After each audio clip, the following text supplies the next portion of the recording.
আবারও সংঘর্ষে জড়ালেন ঢাকা কলেজ ও সিটি কলেজের শিক্ষার্থীরা। চলে ধাওয়া পাল্টা ধাওয়া। এতে সায়েন্স ল্যাব এলাকায় আতঙ্ক ছড়িয়ে পড়ে, ব্যাহত হয় যান চলাচল। পুলিশ শিক্ষার্থীদের ছত্রভঙ্গ করে দিলে পরিস্থিতি স্বাভাবিক হয়। ঢাকা কলেজের 2 ছাত্রকে মারধরের অভিযোগে সিটি কলেজের শিক্ষার্থীদের সঙ্গে সংঘর্ষে জড়ান প্রতিষ্ঠানটির শিক্ষার্থীরা। ফলে মঙ্গলবার বেলা 11:30টার দিকে সায়েন্স ল্যাব মোড় ও এর আশপাশে সহিংসতা ছড়িয়ে পড়ে।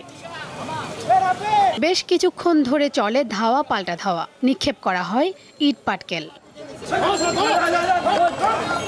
এক পর্যায়ে পুলিশ শিক্ষার্থীদের ছত্রভঙ্গ করে দেয়।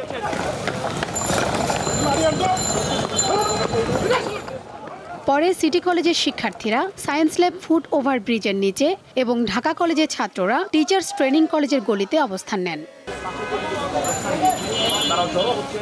সিটি কলেজের শিক্ষার্থীদের দাবি, হামলায় তাদের কয়েকজন আহত হয়েছেন। আমরা যখন আসি তখন দেখি আমাদের এক সিটি কলেজে আমাদের এক বন্ধুকে রিক্সা করে নিয়ে হাসপাতালে যাচ্ছে। আমরা কারণ জানতে পারলাম না, পরে আমাদের স্যাররা আমাদের মাইকিং করে আমাদের ক্যাম্পাসে নিয়ে গেছে। 3 জনকে আমরা দেখছি, আরো মানে তাদের মাথাটা ফেটে গেছে এরকম দেখেছে। সিটি কলেজের শিক্ষার্থীদের বিরুদ্ধে সহিংসতার অভিযোগ করেন ঢাকা কলেজের ছাত্ররা।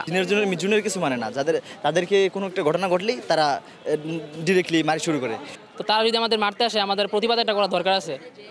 তো সেই প্রতিবাদই আমরা আজকে গেছিলাম, আমরা প্রতিবাদ করতেই। একই রকম অভিযোগ করেন প্রতিষ্ঠানটির ভারপ্রাপ্ত অধ্যক্ষ। আমাদের ছাত্ররা অভিযোগ যেটা করে যে আমরা যখন সিটি কলেজের সামনে দিয়ে যাই, আমাদের একা পেলেই সিটি কলেজের ছাত্ররা আমাদেরকে মারে, আমাদের একা পেলেই আমাদের বাস ভাঙে। এর আগে যেটা ঘটেছে আমরা দেখেছি, কিন্তু আমাদের ছাত্ররা সিটি কলেজের সামনে গিয়ে সিটি কলেজের ছাত্রদেরকে মেরেছে এরকম রেকর্ড আমাদের কাছে নাই। তবে কথা বলতে রাজি হয়নি সিটি কলেজ কর্তৃপক্ষ। দুপুরের পর পরিস্থিতি অনেকটা স্বাভাবিক হয়ে আসে। মোতায়েন করা হয় পুলিশের অতিরিক্ত সদস্য। শিউলি শবনম, দীপ্ত সংবাদ, ঢাকা।